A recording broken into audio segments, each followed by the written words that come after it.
اور حضور فجر کی نماز پڑھا کے فرمانے لگے بھائی کسی بندے نے روزہ رکھا ہوا ہے؟ حضرت عمر کہتے ہیں رات کو میرا ارادہ تھا رکھوں، اور سویرے پھر میں نے گرا دیا، نہیں رکھا۔ حضور نے دوسری دفعہ پوچھا بھائی کسی نے روزہ رکھا ہے؟ تو حضرت صدیق کے اوپر نے ہاتھ کھڑا کیا، عرض کی یا رسول اللہ میں نے رکھا ہوا۔ آپ حکم نہ دیتے تو نہ بتاتا، پر روزہ رکھنا بھی آپ نے توجہ دلائی ہے تو حکم بھی آپ کا بتاؤ تو بتا دیا۔ حضرت عمر کہتے ہیں حضور نے فجر کی نماز پڑھائی، فجر کی۔ دوسرا سوال پوچھا بھی کسی نے کسی بیمار کی تیمارداری کی ہے؟ تو حضرت عمر کہتے ہیں میں نے فٹافٹ عرض کی یا رسول اللہ ابھی تو نماز فجر پڑھی ہے، اب گھر جائیں گے تو تیمارداری کریں گے۔ تو حضور نے فرمایا عمر تو ذرا ٹھہر جانا، جلدی نہ کر، ٹھہر نہ ذرا، رک تو صحیح۔ تو حضرت عمر فاروق رضی اللہ تعالیٰ عنہ فرماتے ہیں میں چپ کر گیا۔ حضور نے فرمایا بتاؤ بھی کسی نے تیمارداری کی ہے؟ تو صدیق اکبر نے ہاتھ کھڑا کیا، عرض کی یا رسول اللہ عبد الرحمن بن عوف رضی اللہ تعالیٰ عنہ 2-3 دن سے نماز پڑھنے نہیں آ رہے تھے، رات میں نے پتہ کرایا تو پتہ چلا بیمار ہے، اور حضور مجھے یہ بھی پتہ ہے وہ میرا یار ہے، مجھے پتہ ہے رات کو جلدی سوچا پر تہجد میں ضرور اٹھتا ہے۔ تو حضور میں بھی ذرا فجر کا وقت جلدی اٹھا ہوں تو فجر میں آنے سے پہلے عبد الرحمن ابن عوف کی تیمارداری کر کے آیا ہوں۔ حضرت عمر کہتے ہیں میں نہ ہلکا ہلکا ڈھیلا پڑ گیا۔ حضور نے تیسرا سوال پوچھا، فرمایا کسی نے کسی مسکین کو کھانا کھلایا؟ کھانا کھلایا کسی مسکین کو؟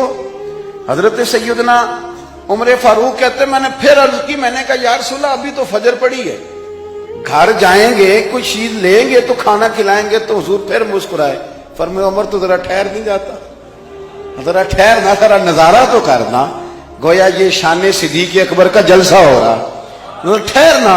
حضور نے پھر پوچھا بھی کسی نے کسی مسکین کو کھانا کھلایا ہے؟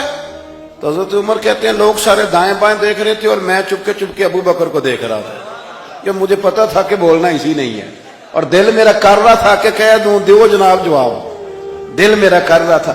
وہ سمجھ گئے تھے کہ سونا راضی کن کاموں میں، بس یہ نقطہ انہوں نے پا لیا تھا۔ حضور نے فرمایا بتاؤ کسی مسکین کو روٹی کھلائی ہے؟ تو جناب سیدنا صدیق اکبر نے ہاتھ کھڑا کیا، عرض کی یا رسول اللہ سویرے اٹھا ہوں تو چھوٹا بیٹا بھی اٹھ گیا تھا، اور میرے وضو کرتے سنت پڑھتے ماں سے کہنے لگا بھوک لگ رہی ہے، تو ماں نے 2 روٹیاں بھی پکا دی۔ تو حضور ایک اس نے کھائی، دوسری اس کے ہاتھ میں تھی۔ جب ہم نکلے ہیں نا گھر سے تو دروازے پہ ایک فقیر کھڑا تھا، مسکین کھڑا تھا، کہہ رہا تھا رات سے بھوکا ہوں، کوئی دروازہ کھلنے کا انتظار کر رہا تھا، ابو بکر سب سے پہلے تیرا ہی کھلا ہے۔ تو حضور میں نا اس مسکین کو ایک روٹی کھلا کے آیا ہوں۔ حضرت عمر فاروق کہتے ہیں میں نے گردن جھکا لی، اور میرے رسول کریم نے فرمایا اے اللہ میرے ابو بکر پہ رحم فرما، اللہ میرے ابو بکر۔ وہ سمجھ گئے تھے، مزاج شناسا سمجھ آ گئی تھی کہ حضور کن باتوں میں، اور نا اپنے اوپر وہ سارا کچھ طاری کر لیا تھا انہوں نے، طاری، ان کی ادائیں بالکل ڈھل گئی تھی نبی پاک کی اداؤں۔ 3 دن وہ غار ثور میں رہے تو ہمارے صوفیاء فرماتے ہیں کہ ان پر تجلیاں بھی پڑی معبود کی معرفت کی۔ جب مدینے آئے نا نبی کریم کو لے کے، تو کچھ لوگوں نے حضور کی زیارت کی تھی، کچھ نے نہیں کی تھی، تو کچھ آتے تو نبی پاک کی دستبوسی کر کے بیٹھ جاتے، حضرت ابو بکر سے ہاتھ نہ ملاتے، اور کچھ صرف حضرت ابو بکر سے ہاتھ ملاتے اور حضور سے ہاتھ ہی نہ ملاتے۔ میری بات پہ توجہ ہے آپ حضرات کی؟ تو کچھ لوگوں کو نا شبہ ہونے لگا، وہ معاذ اللہ سمجھنے لگے کہ شاید یہی اللہ کے رسول ہیں۔ حضرت صدیق اکبر یہ کیوں شبہ ہوا؟ تو ہمارے محدثین فرماتے ہیں کہ ابو بکر صدیق بولتے بھی اس طرح تھے جو میرے نبی پاک کا طریقہ، بیٹھتے بھی اس طرح تھے جو رسول پاک کا طریقہ۔ کہتے انہوں نے امامہ باندھا ہوا تھا تو جو امامے کا پیچ حضور کا ڈھیلا رہ گیا تھا ان کا بھی ڈھیلا رہ گیا تھا، اس طرح اپنے آپ کو مزاج میں ڈھالا تھا، تو من شدی من تو شدہ، میں اس طرح ڈھالا تھا مزاج میں، اس طرح کہ کوئی فرق ہی نہیں نظر آتا تھا۔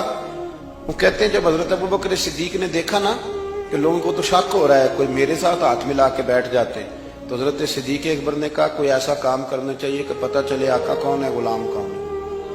اٹھے، کندھوں پہ چادر تھی، وہ اتار کے نا تو حضور پہ سایہ کر دی، لوگوں کو پتہ چل گیا کہ سایہ کرنے والا کوئی غلام ہے، اور جس پر سایہ کیا جا رہا ہے وہ آقا ہے۔ کیا خوبصورت نقطہ لکھا ہے مفسرین نے، شارحین فرماتے ہیں تھوڑی دیر کے لیے حضرت ابو بکر صدیق نے حضور کے سر انور پر اپنی چادر کا سایہ کیا تھا. اللہ کے رسول نے احسان کا بدلہ یہ دیا، نیکی کا بدلہ یہ دیا کہ قیامت تک ان کی قبر پر اپنے گنبد کا سایہ فرما دیا. قیامت تک گنبد کا سایہ کر دیا ان کے مزار پر.